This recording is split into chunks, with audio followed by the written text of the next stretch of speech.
evaporated air.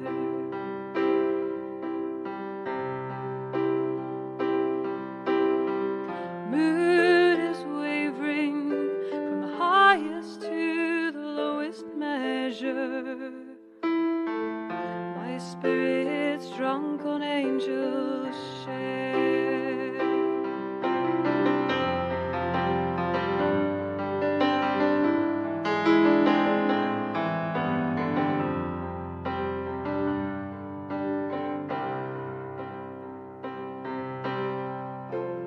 Have you heard of the devil's bargain? I hear he takes a tasty cup. He beckoned me toward the garden, just to show me there the gates remain shut.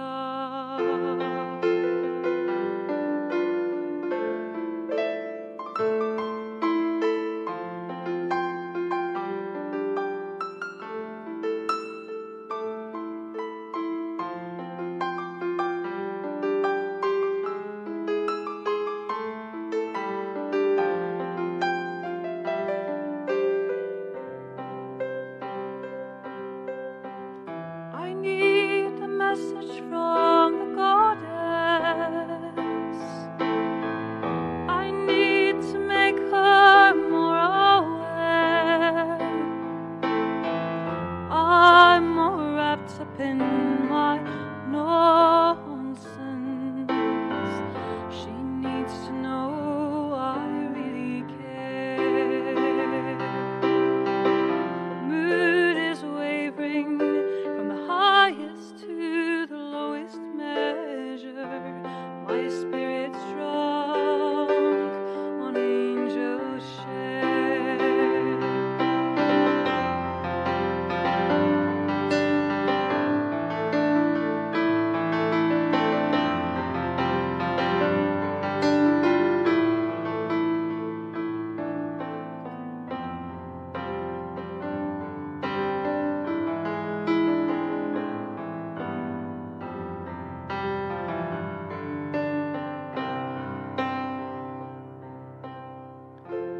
I've got one foot on the platform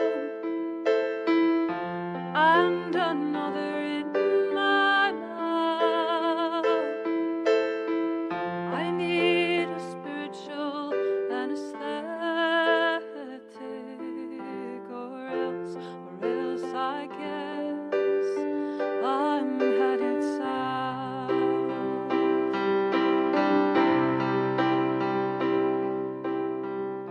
Save some whiskey for my angel, if she's even really there. Down it quickly, I'm so fragile. My hope evaporated air. Moon is wavering from the highest to the lowest measure. My spirit's drunk on angels' share.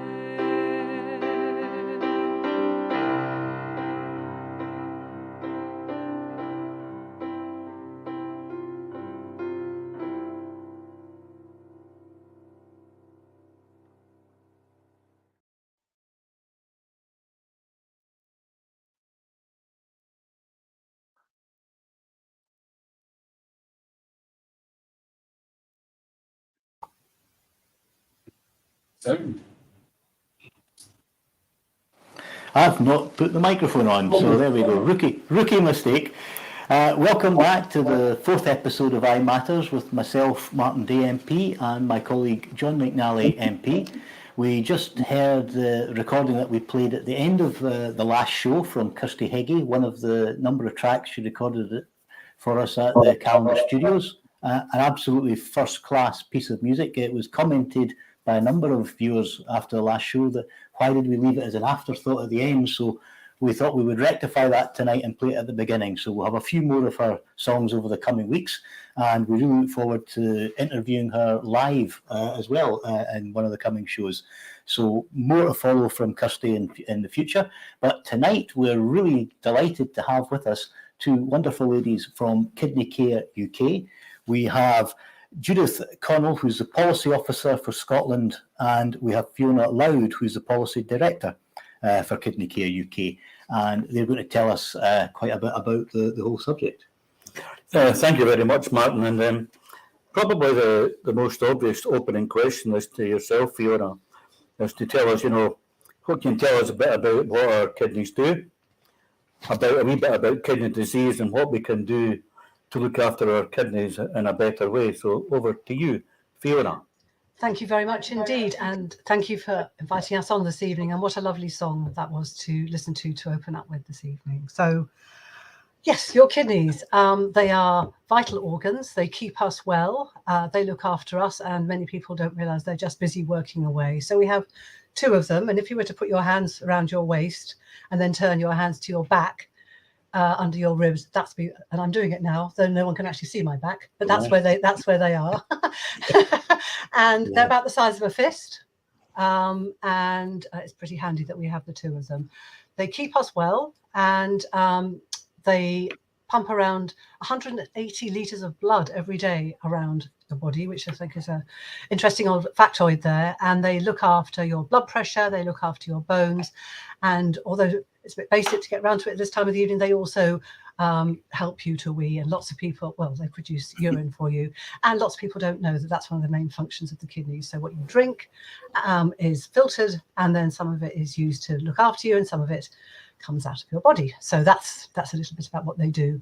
When they don't work, though, harmful waste will build up in your body, your blood pressure might rise, and you might build up some excess fluid. So people don't really know that, and we can talk a bit more about kidney disease. So it's quite common. It can affect anyone, and it needs treatment. And what we want to sort of chat about tonight is how your audience can look after their kidneys, keep themselves well and fit, and then of course the support that we, Kidney Care UK, will offer to people who are affected by kidney disease. So just a few little tips before we get into it about the kind of thing you might want to do to keep yourself fit and healthy would be, because I mentioned already about the fluids, would be just to keep drinking. That's fluid. I don't necessarily mean alcohol. I just mean water, tea, juice, things like that. So keep a good fluid intake. So that's one tip to look after. Eat a healthy, low salt diet. And if you can, have a non-smoking lifestyle. That helps you to look after your blood pressure, and just be aware of any medications you take. So if you ever go to the chemist, go to the pharmacist and you've been diagnosed with kidney disease, make sure your pharmacist knows that you have, because it's just worth checking your medications there as well. So really, and the biggest cause of kidney disease, or one of the biggest ones, is having diabetes. They're very, very closely linked. And I mentioned already blood pressure too. So really, if you look after your kidneys, just drink well, eat well, keep a bit of exercise going, they'll tend to look after you, unless you're unlucky and you have, for example, a genetic condition or some other things that could happen to you, or you build up high blood pressure through to another condition as well. So there's some top tips there to keep you healthy, to look after your lifestyle, but they really are fantastic essential organs that keep us going and keep us well, and they just carry on working in the background, and hardly anyone knows that they're there. So I know, so you've all got so everybody here, hopefully everyone listening's got at least two of them to look after themselves, although very occasionally some people are born with one, and very occasionally some people might even have an extra one, or that's extremely rare. So just a few extra little bits there. And just to finish off my piece here, just to keep everyone sort of listening up here, there's about 3.5 million people in the UK who will have some level of kidney disease, and about 1 million of those will not have been diagnosed with it. And here in Scotland, there's at least 3% of the population that will have sort of medium to advanced levels of kidney disease. So it's definitely something that will affect your viewers, and that's what Kidney Care UK is there to do, is to help to inform you about that, to chat to you about all that, and answer some of your questions as well. So I hope that's a good intro. Yeah, Thank you. that's much. We've had one question already, so I will just bring it in. I've put it up on screen.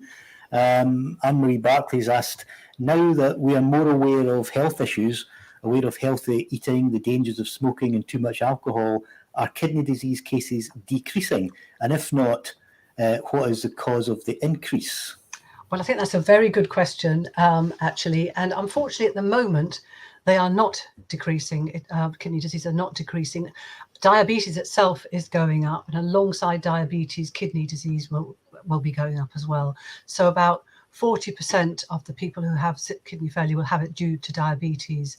And that is, while people might be aware of some of those things that Anne-Marie's just mentioned, unfortunately, our population health isn't the best it could be, and so we could do a lot better on healthy eating, and some of those general causes that will increase the risks to you of things going wrong with your heart, with your blood, bring out your blood pressure, and they can all put pressure on your veins and arteries, which can affect your kidneys, unfortunately, as well. So actually, every day, 20 people in the country will have kidney failure, and about 3 out of those 20 will not know it was going to come along. And what we want to do is make sure that far fewer people end up with kidney failure, because there's many more things we can do far earlier on in the system. Yeah, no, that's smashing. We've had a second question, but I know we've got a video to play, but we'll maybe just fit the second question in before we go to the video. And it's saying, Hashbury Stumble has asked us, does the system of organ donation in Scotland and England differ in any way? So that's again another great question, and actually there's a bit of an explanation to that, which I was going to do later on. So basically we have very, very similar systems. They've got slightly different names. It's called deemed authorisation in Scotland, and it's presumed consent in the rest of the country. In effect, they are the same, but there are a few small differences about the age. It's 18 in the rest of the country, 16 in Scotland, and if we want to talk about that a bit more later, and the amazing positive thing that organ donation is, we'd be delighted to do that. Brilliant. Okay, so we've got the first video to play. I'll just get that. So this is just a little overview of kidney disease and some of the things I've just talked about, I hope. Yep. Most people don't realise the vital role their kidneys play until they stop working. The kidneys get rid of excess water and toxins. They make red blood cells, regulate blood pressure, and keep your bones strong. Almost 3 million people in the UK have chronic kidney disease. 61,000 of those are being treated for kidney failure, with 21 new cases diagnosed every day. Diabetes and high blood pressure are the most common causes. There is no cure. Almost 30,000 people are currently undergoing dialysis because their kidneys have failed. Over 5,000 are waiting for transplants. But around 45,000 patients will die prematurely every year because of the disease. That's enough to fill the Royal Albert Hall 9 times over. If you'd like to find out more about kidney disease, please visit the Kidney Care UK website.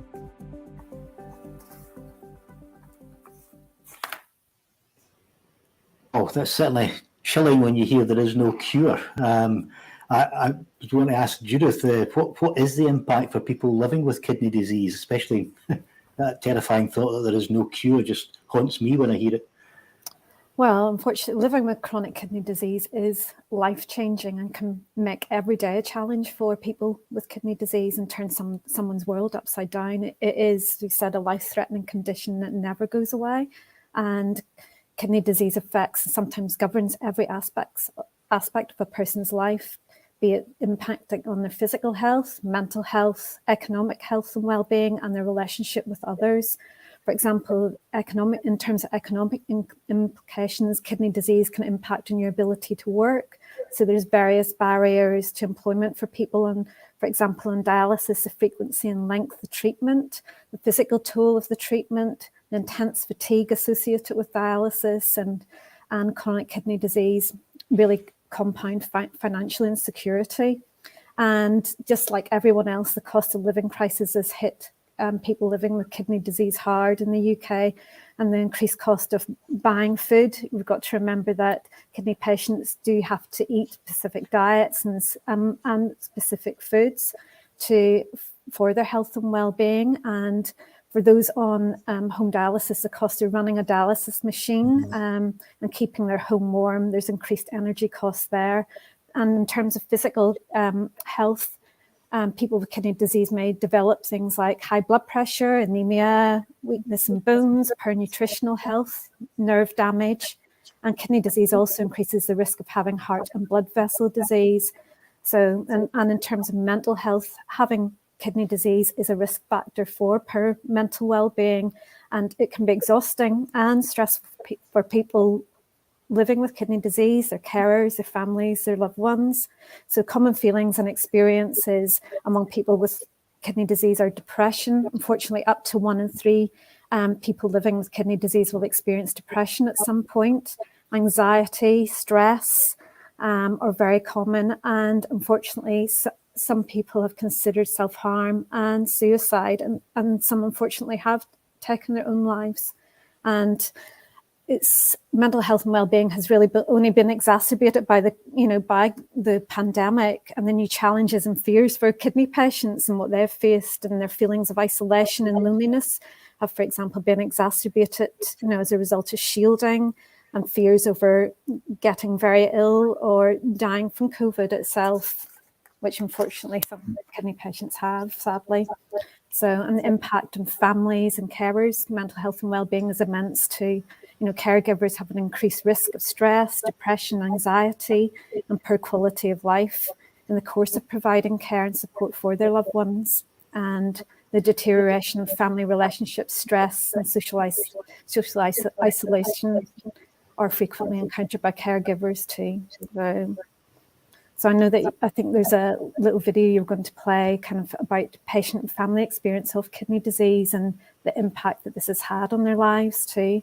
Could I just quickly jump in there, guys? Yeah. Would it just be okay? Just one thing to say, what Judith has very, very well talked about is what it's like if you have kidney failure. But one of the reasons that we are talking to everybody today is that there are early stages of chronic kidney disease, and that's where we want to make sure that people know, so that kidney disease itself is harmful, but in some cases we can do something about it to prevent it from deteriorating. So that's the kind of slightly more positive message to take out of that. And there's about 5,500 people in Scotland who are either on dialysis or are living with a transplant. So just to set that a little bit additionally in context. Yeah. It's quite a lot. It's a frightening number. We've had I've just trying to squeeze in another question before we play the video. Charles Smith has asked, are there any obvious signs when kidneys are malfunctioning? What should people be looking out for? Shall I take that one, Judith? Yeah. Okay. So I mean, some people will say it's a silent condition because they're non-specific, but it's not that silent when you're kind of going through that. So, much earlier on, you could, fatigue is quite a strong sign of that, but obviously that's not very specific. You can also get quite swollen, so you can get quite swollen ankles, for example. And you may also have very low iron, which Judith talked about anemia. That means your sort of iron levels are very low.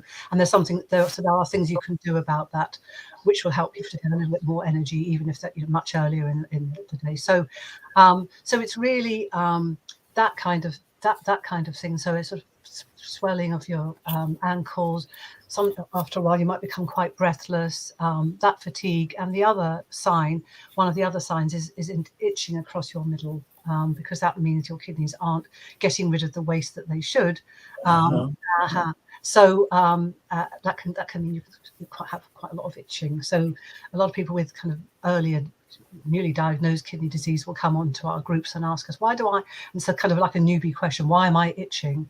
And that's the reason. So as Judith said, you have to sort of manage some of your diets and take your medications for that as well. So I hope that helps a little bit. Yeah, that's very, very informative. So we'll now play the second video.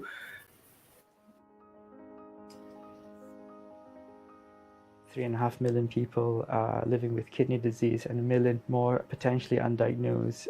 The profile of kidney disease really needs to be higher. Not a lot of people know about kidney disease. No one really, your family or your friends or your work colleagues, they don't know about the implications that it has on every part of your life. It has implications on your economic, your personal life, your parenting, how you parent, your sexual life. So many marriages break down. It affects every part of your being, and people don't know that. It must be very, very challenging to be a kidney patient. I fully respect them. Andrew's life, Monday, Wednesday, Friday, is dialysis. Both our families, never seen nothing like it. They can't believe it, didn't know this is what I said. Well, we didn't. We're as much in the dark as everybody else. And you don't realise how much it has an impact on your life. I've been on dialysis 20 years. I was just shocked. It totally, your whole world changes. I planned to have children, I wanted to get married, and all that seemed to change, and I was told that I wouldn't be able to have children. So it was quite devastating at the time, and a lot to get my head round. The word that I could use to describe kidney disease is relentless. Tiring. Life-changing. Soul-destroying. I would describe it. The only other way of putting it.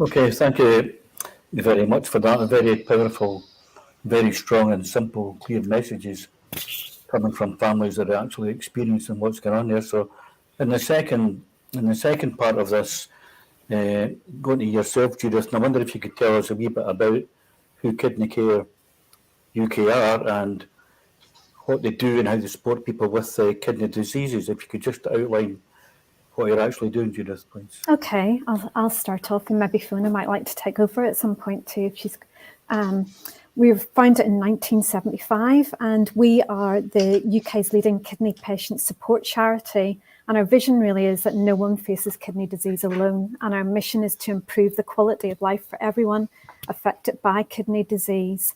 So we support people with kidney disease and their families through a number of avenues, for example, through fundraising, practical support, emotional support, financial support, and campaigning for change. So, for example, in terms of emotional support, we have our counselling team, and counselling is available for patients and their families unable to access counselling services in their local renal unit, and counselling is free. And we currently have a team of 6 counsellors, and that counselling is a mixture of telephone and online counselling. And we currently offer up to 6 sessions post an initial assessment. And we also have our young adult kidney group, and this was established in 2016, and it's a patient-led peer support group, and it's specifically for patients aged 18 to 30, and we currently have over 850 members of that young adult kidney group. We have our Facebook patient support group, over 11,000 members. And in terms of financial support, we have a grants team. For example, we offer patient grants for help with domestic bills, for example, be it helping with the cost of an outstanding bill such as gas, electricity, water, car insurance and heating costs, or we have grants to help with household items, so maybe the purchase of items such as washing machines, cookers, beds, carpets, grants that help with travel and motor expenses, for example, in terms of travel costs, possibly to cover or assist with hospital appointments to travelling a long way, and you've got some financial support from your renal unit, or costs of car repairs to attend those appointments. And we have grants for further education and training, so we may be able to help cover the cost of university college fees or IT equipment for education, and give support for courses in enabling people to return to work. And we have grants towards holiday and respite breaks too. And we have emergency assistance grants, and they are, for example, as the name says, for an emergency, such as provision of clothing and food. And we also have our patient support and advocacy officers too. that we've got 20 in the UK, 2 of which are in Scotland, and our trained advocacy officers can help with issues around treatment, choice, patient transport, and benefit concerns. We have the online benefit hub and online benefit calculator, so they're there to help patients all the way through, for example, their benefits journey, from finding what they can claim to assisting with forms to tribunals if need be. So, and in terms of our campaigning work for change, this is undertaken by our policy team, which Fiona and ourselves are part of that policy team. And our policy team work and campaign at a local, national and government level to improve health and care services for kidney patients. And everything we do really is about ensuring that the patient voice is at the heart of local and national decision making. And on top of that, we have on various kind of online information and literature and resources, so covering many aspects of kidney disease. So, for example, including the conditions themselves, diagnosis, treatment, and practical information about life with kidney disease. So those are just some of the things that we do kind of offer. That's quite a lot. Yes, it is quite a lot. Trying to condense that all down. So I think the message is to our audience: get stuck in. Basically, go to kidneycareuk.org and have a look for that stuff later on if you're interested. Yeah, that's great, and I think the work you're doing is absolutely fantastic. We've got another couple of questions, so we'll just fire them up through.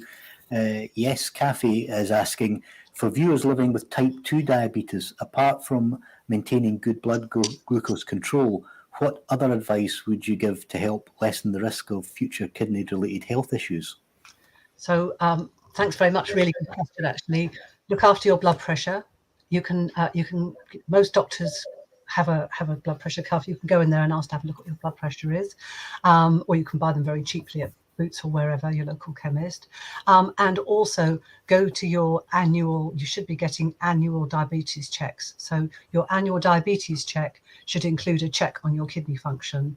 And when you go along for that, just ask your practice nurse, whoever's dealing with you, what's my kidney function look like? So that people just, that people are keeping an eye on it, and you can learn a bit about your own kidney function as well, because as we said, those two are unfortunately quite well linked. So it's a great question, and I'd encourage everyone who has diabetes to do that. And there's another one, I think, isn't there? Another one, yeah.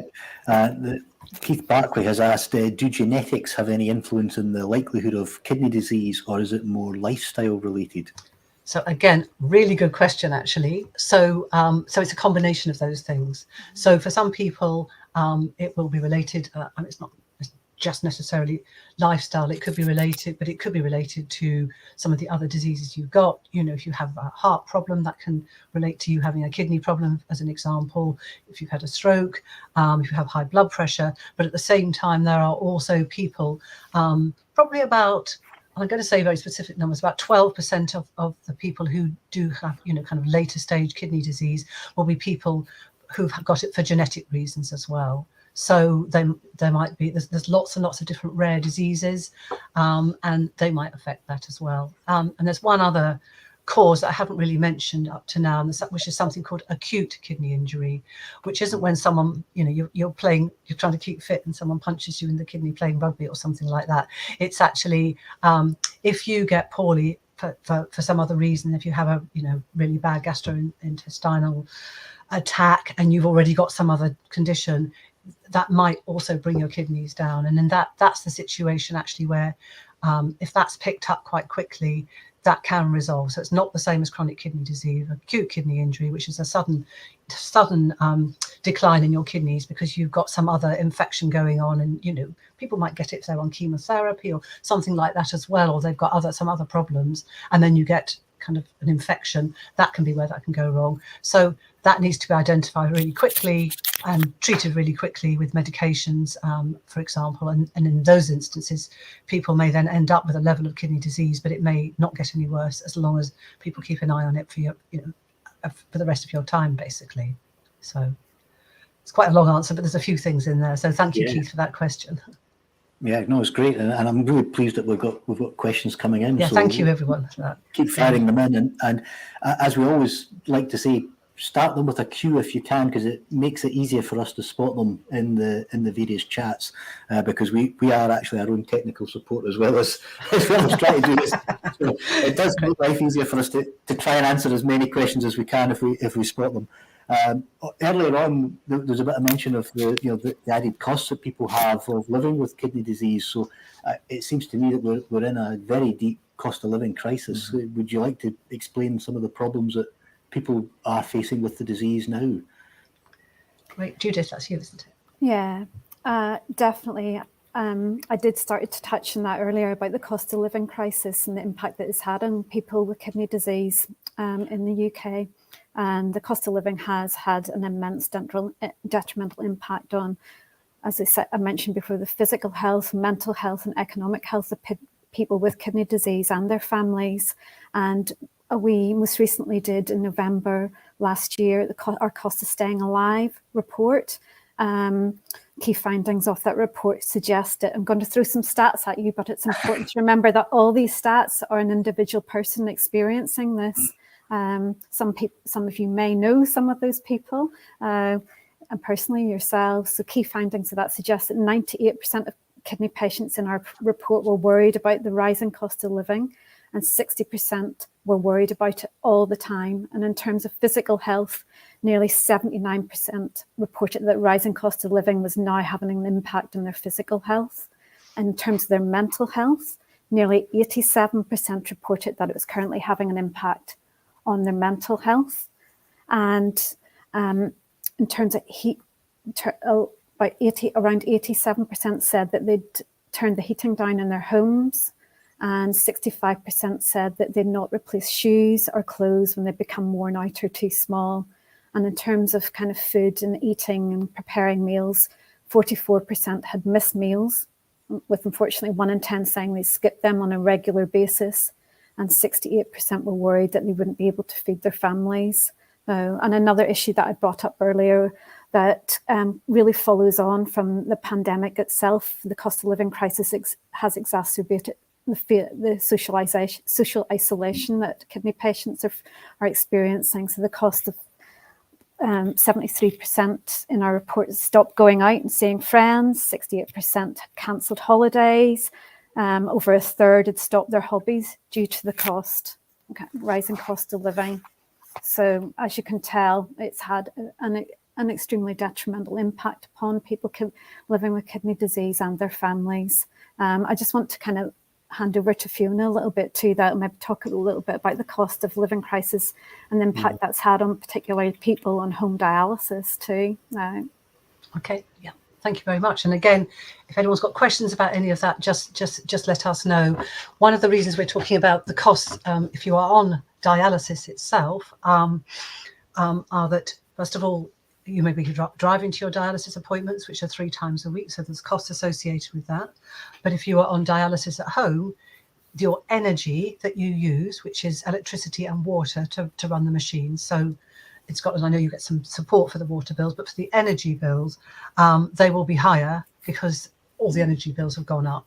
And so there's more money being spent by people to stay alive by running their dialysis at home. So we've been working quite hard on that. And we've had a little bit of success. For example, NHS Grampian has now put a policy in to reimburse, or is putting a policy in to reimburse for those extra costs.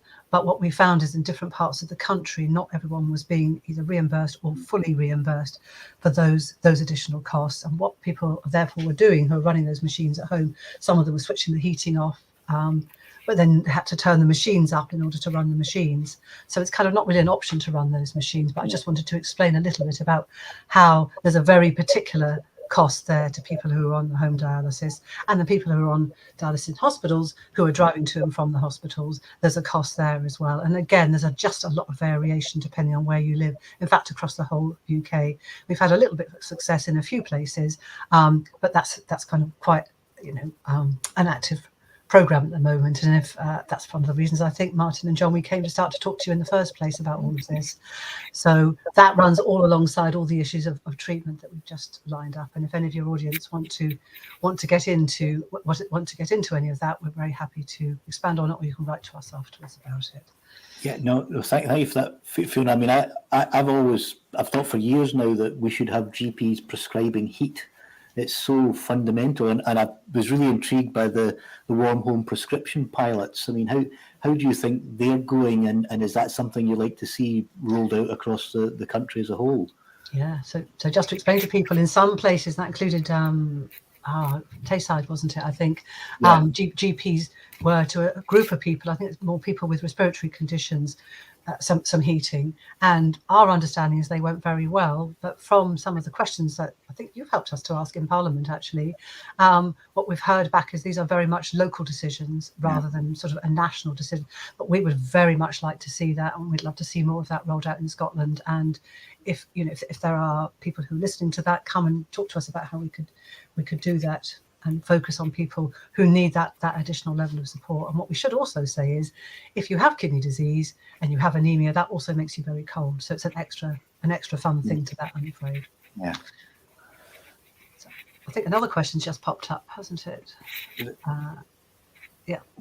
Yes, it has. I'll just put it on. Yep, Charles Smith is asking, are there any known post-COVID incidents of effects on the kidneys? So that's a good question. Judith already talked a little bit about the sort of impact of COVID on people with kidney disease, which did cause all governments actually to advise people to stay at home or shield for quite a long period of time. And from that, we've gone directly into the cost of living crisis, which is not the best, is it? There has been quite a lot of work on the impact of COVID on people with kidney disease, which has really backed up the need to keep getting vaccinated, although vaccination isn't quite as effective as it is on all members of the public, for example, but it still does build up as you go along, and there are treatments for people there as well. So in terms of the longer term effect on this, I am aware of some people kind of experiencing long COVID for a period of time afterwards, and there have been some people who their COVID infection has brought on kidney failure for them as well. So, but on the other hand, there have been quite a number of people who have kidney disease and who've had COVID who have made a good recovery. So, but because of that extra risk, that's why it's important to keep on being protected and to be aware that there are treatments for you if you have later stage kidney disease. Yeah, no, that's fantastic. We've got the third video to play. Yes, and I was going to introduce that, wasn't I? So yes, so this is a chap called Phoenix that we've been doing some work with, and he decided that really, the way in which he referred to it, he said it feels like we're being priced out of existence by having kidney failure, and really how it felt to him to be cold and be running one of those machines at home. So do stop for a minute and listen to what Phoenix has to say. Thank you. It's bad enough having to choose between heating and eating. I've already switched my heating off. But when you've got a dialysis machine to run as well, it's not really something you have an option on doing. So I should imagine there are a lot of kidney dialysis patients that are scared, very scared.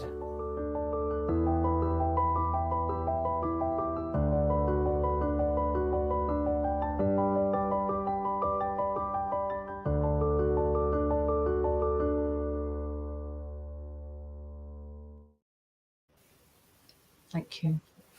Well, thank you. Coming straight from the mouth about the hardships that people are having to endure, it's actually like turning a drama into another worsening crisis that they're going through.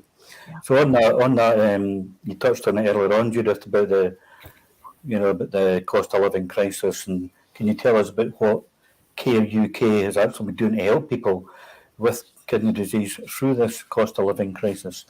And there's another thing that's just struck me. We might come back to later on, but personally speaking, even in the local Forth Valley where I'm a patient and I'm on the diabetic screening and I'm going along to get my eyes tested, if you could also touch on something maybe in your replies to these things about as you get older, you feel the cold more.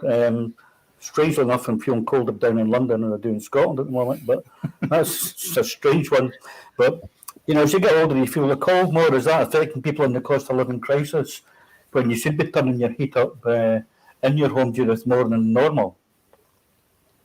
Well, that gentleman in question, as Phoenix, had turned his thermostat down to 12, which is essentially off. And he talked about, you'll have seen him there actually in the video with several layers on. He was going to kind of bed at night doing his nocturnal dialysis with thermals on, a sleeping bag, a hat on.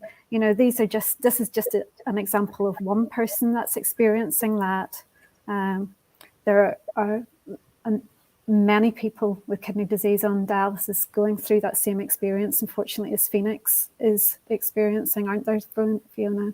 Yeah, there are. And also, you know, if you're poorly with kidney disease, you may not feel like getting up and jumping around the room and doing star jumps to warm yourself up. Exactly. So there is that as well. People do tend to become a little bit deconditioned and spend quite a lot of time sitting down as well. So we always, you know, where people can, we always encourage people to do a bit of walking, because that's good for you anyway, you know, if you can. So, and as you're right, as people get older, they tend to get colder as well, don't they? But I just wanted to mention it's a particular facet of kidney disease.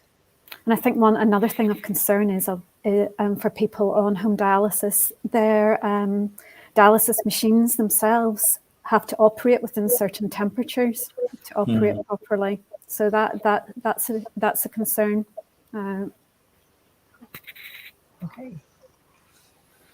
So is there anything else to say about what we're doing, Judith, that you wanted to touch on before I go on? You know, I did refer before to earlier in our patient advocacy grants and counselling services all provide support to people with kidney disease and their families, along with our young adult kidney group and Facebook patient support group. But also we have a hub called Kidney Kitchen, which helps patients eat well and save money. So it offers kind of information, recipes, and Kidney Kitchen videos. And we had one of our Kidney Kitchen magazines was Eat Well, Spend Less. So we've been doing that, offering kind of, as we said, kind of money saving examples of recipes for people to use. And unfortunately, in terms of the grants itself, we saw in the last kind of year a 285% increase in the previous year in the amount of money given in our heating bills grants, and a 30% increase in the previous year in the amount of money we've given in assistance grants. And that's really reflective of the cost of living crisis. Good point. And we don't get any government funding for any of that. And it should also be said that you have to have a special diet. If you're at late stage kidney failure, if you're on dialysis. If you have a transplant, it's different. And we're going to allow 5 minutes to talk about transplantation, so I can see more questions on that, and that's on our list anyway. Yeah. But probably to finish off with, because it's good to finish on more positive, some good things people can do here. But yeah, so just to say that there's an extra cost in there as well, because you have to eat food that is lower in some of those things. You remember I talked about itching earlier. Well, that can be to do with too much cheese in your diet, things like that. So it's kind of, you have to eat a slightly more restricted diet, which has additional costs on it. So right, we've got some more questions. Yeah, so should we have a go at those? I'll take them in reverse order, because I think just where we are, Keith Bartley Photography is asking, how do we donate? Well, that would be fantastic. Just go to our website, kidneycareuk.org, and you'll be able to find that information in there. Different ways to get involved, and there's different ways you can get involved. You can run all sorts of everything from tombolas to fundraising to fun events to go to run the London Marathon for us, or many other marathons are available, and runs and things are available as well. So thank you, Keith, for that. We really, really appreciate anyone who wants to get involved with our work in whichever way it is. So thank you for that. Yeah, I mean, I'm conscious of time. We're flying through the time like nobody's business. And there's so much more we can discuss on this issue.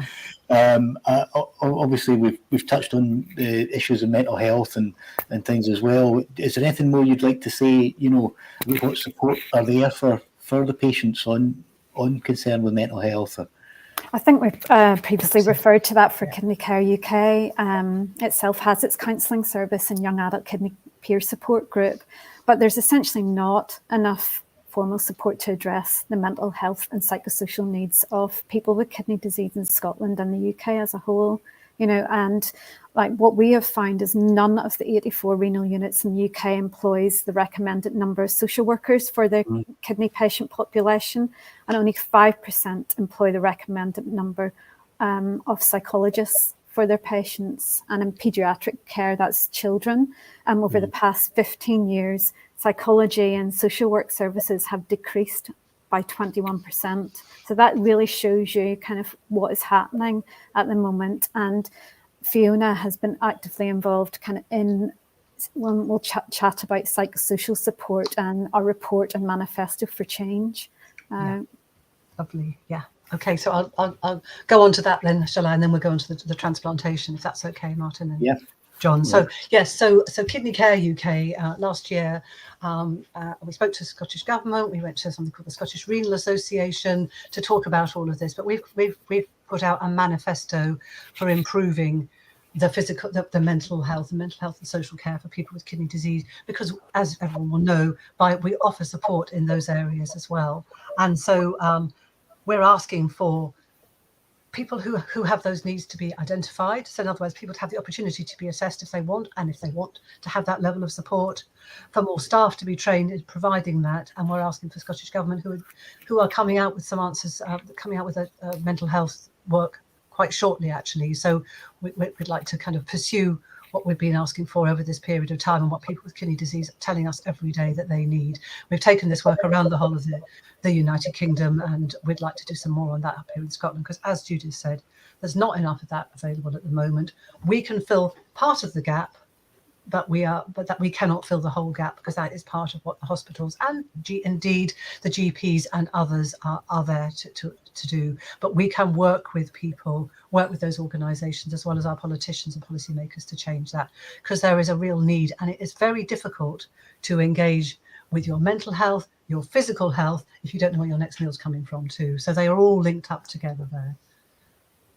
And I wholly, support what Fiona's saying again, and emphasise that too. Particularly, it's this week is Mental Health Awareness Week too. So it's coming across that we need to provide some peace of mind to people who are in an already demanding and stressful situation. And going back to the Keith Bartley's point about how do we donate, so it might not just be in monetary terms, as you said, it might be in just starting up something locally, getting more people involved, and that sounds like something that all of us should be doing in our own communities. Absolutely. And if you have in your own communities people who need that level of help, of course, do direct them to us as well, because we and our advocacy officers for Scotland, because we can help, but we can also maybe help with local meetings and all of those things as well. So there's different ways to get involved with that. So. And also policy-wise, please help us campaign for change too, because so you're kind of, yes, please. Right. Yeah. Is it transplantation now? Do I feel as though that might be the time? Yeah, it's over to transplantation and organ donation to you, Fiona. Indeed, and I can see there's a question up there about that as well, about our animals. So I'll come on to that in a minute, Hashby Stumble, if that's okay. Let's just do a little bit of a background to that. So we've talked already about the kind of the impact of kidney disease, later stage kidney disease, and some of the issues there. We've mentioned that actually there are a number of people who haven't yet been identified with kidney disease. That all happens in primary care. So if you've got diabetes, as we said already, make sure you get your kidney checks when you have your annual checks. If you think that you have any level of kidney disease or anything else comes up, speak to your GP about that, because it's very easy to test for kidney disease. I should have just said that earlier, actually. It's a blood and a urine test. So the tests are quite easy, and there's a lot. And there's actually new medications as well, and they can all happen much, much earlier and prevent many, many people from going down to needing dialysis. And that is, of course, our key mission. However, having said all of that, there will be people whose kidneys have failed already due to genetic reasons, or it's already happened or happening. And of course, they need just as much of our support and your support too. And one option for them is transplantation. So the first best option is to identify and prevent deterioration of your kidneys. The next best option is to have a transplant. It's not available. It's not something that everybody could have if you're too poorly, for example. But we do have, as Organ Donation Week, that starts later in the month. Sorry, that starts later in the year, on the 18th of September. But in fact, it's for everybody all of the time. And Scotland's done some really excellent work on organ donation. So overall, we have just under 7,000 people in the United Kingdom waiting for a transplant.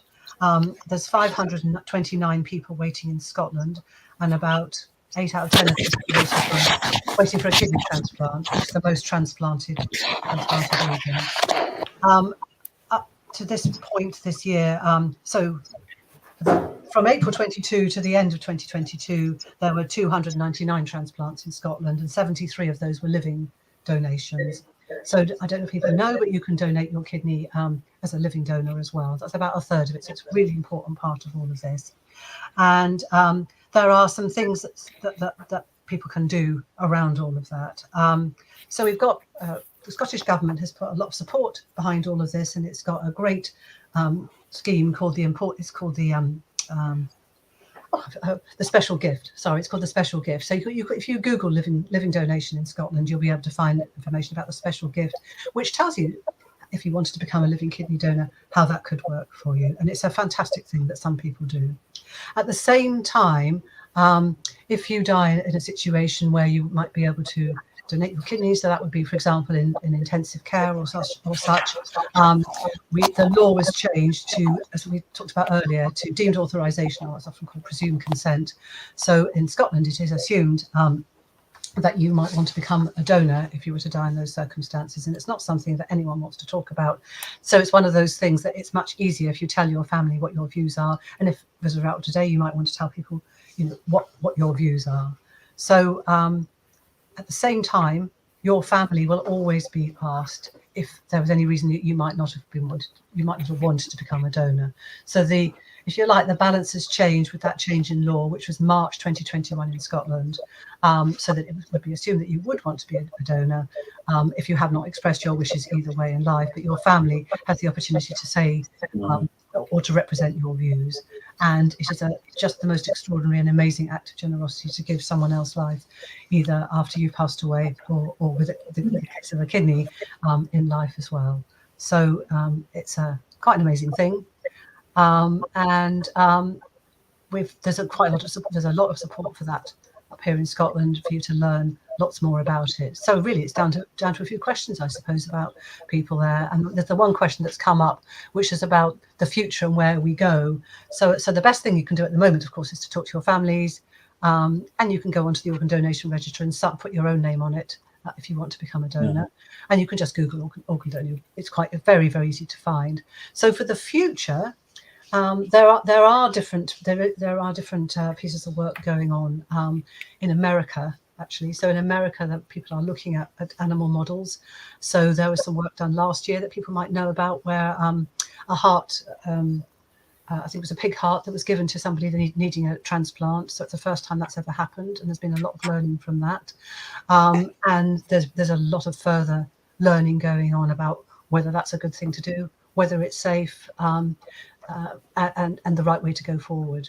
The other piece of work that's happening there, should I say, is also using artificial intelligence and actually making a kidney. So actually making a kidney using stem cells, which is, again, those are all a long, long way off, and they are things that for the future that people who are waiting for might need a transplant are very, very interested in it. And I think it's good to see that those different innovations are going on.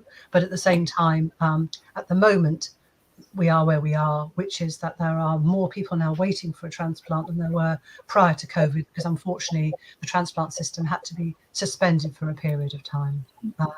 And so the best things that anyone here can do is think of the people we spoke to you about earlier, and just let your family know, or go onto the organ donation website and let your wishes be known.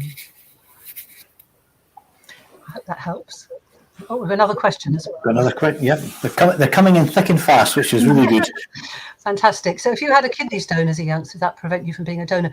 I don't think so. I think that, but I'm not a doctor. I know that if you have certain different conditions, sometimes that can be more challenging as well. But I've never come across that particular one. Each organ will be considered on its own merits and the health of the person that was becoming a donor. So, however, depending on how bad your kidney stones were and whether they affected kidney function, that would be a big question, especially if you're looking to become a living a living donor. So it's kind of a judge on its merits rather than give a very, very general, more general answer. So I hope that helps. Yep, I think I'll just take the question off screen now. That's us up to date with questions at the moment. We still have 5 minutes of the show to go. So if you have something biting at you that you want an answer to, do fire it in as quickly as you can. We've sort of got a quick update from our friends in Falkirk.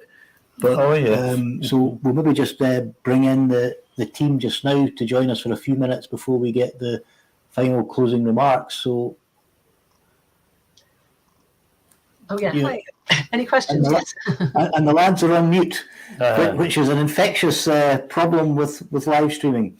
So that's Neil Platts. Amateur mistake, amateur hour. I do all the time. Just understand our accents. Yeah. So apologies, lads, for not bringing you in early, but we've had, as you've been listening to the show, we've been absolutely packed with information. Mm-hmm. How's it been over the last couple of weeks in Falkirk and at the hub? Is there any updates you want to let us all know about? Well, I've been in contact with one of the locals here, and I'll not give too much away because it's a potential video for this podcast, and it's basically all I can give because it's a really interesting, so I want to kind of save it for when it gets released. But it's basically about a ship that was built on the Clyde, and it was one of the first of 9 ships, and it's the only one that survived. It was built in 1836 or around about there, and it's went through 5 different generations. So it had its original use, then it got changed for something else, then something else, then something else, and then it got restored. It was found in Hawaii, and they've restored it, and they want to try and bring it back to the Clyde along with another ship. But we'll find out more when we get around to filming it. Yeah, and, that does sound quite interesting. Yeah. Clyde shipbuilding past, but also the preservation of it for today as well, bringing that back. It's a local enthusiast historian, amateur historian, so that will be good. And the other community interest interview we've got coming up is one of the local hospitality cafes in Johnny's constituency here in Falkirk on the Coo Wind, and it's just basically seeing how they're getting on and how they were affected by COVID, and how they're getting back in the hospitality sector back on the course again now that we're that's behind us, but still we're having the impact. So that's basically a couple of programs we're going to be working on in the coming days. So there's another question coming here. Yep, that's grand, lad. So we'll just get closing remarks from Judith and Fiona. We've one more question, which has just popped up. I'll put it up. Chris Fisher is asking, is being a donor of an organ an opt-out thing in Scotland? Yes, it is. So what I was just talking about was that sometimes it's called deemed authorisation, but yes, it is. The law changed in March 2021 in Scotland, and your family will still always be consulted, but the law has changed that you would be considered to be a donor unless there's a reason that you have said in life that you don't want to be, or your family knows a reason why you would not want to be. So that is a positive step that can help. Thank you. Questions. I can see people discussing that positively in the chat. So. That's smashing. Do you want to give us any final messages you'd like everyone to take away from the show tonight? I think we have kind of just our final message would be take a moment to consider your health and look after your kidneys and add your name to the organ donor register.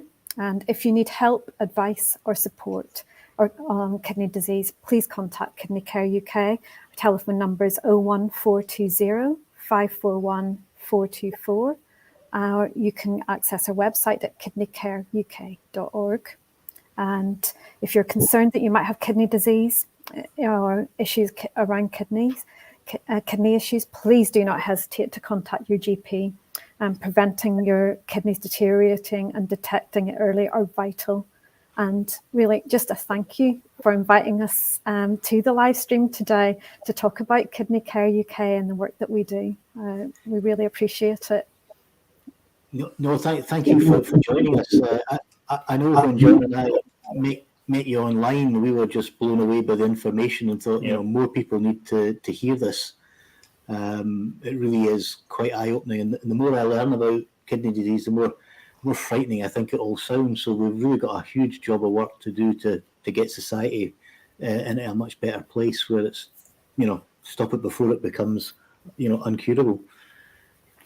Yeah, I agree with what Martyn, and echo what Martyn has just basically said, that just through this last hour, I think we're probably all going away from here thinking a bit more about who we know in our own family, our own friends, and how we can work and look after ourselves as an individual a bit more. So I'll be taking your advice, I can assure you of that, and I'll make sure to look after him as well. Definitely, because we look forward to working with thank everyone for all the questions. We look forward to working with you and to telling you later on about our organ donation event in Westminster as well, that we'd love to invite you to. You have a Scotland office? We really appreciate you. Yep, echo there. We really appreciate you being on the show tonight. Next week, which is the only other show we have in May because of the different holiday Mondays, we have Ben Lake MP, who is a Plaid Cymru member, joining us. A number of people asked on our very first show for updates on what was happening in Wales. And John and I, while we like to pretend we know everything, we really don't know much about what's happening in Wales, but Ben does, and Ben will be available to answer people's questions and have a general chat about what's happening here at Westminster and in Wales. So thank you very much, everyone, for tonight, and we look forward to seeing you all again in a week's time. And thank you again from Thank me. you. Thank you, everybody. Thanks. Take care. Thank you. Thank you. Look after yourselves. Bye all. Bye. Bye. Thanks again. Bye. Bye. Bye.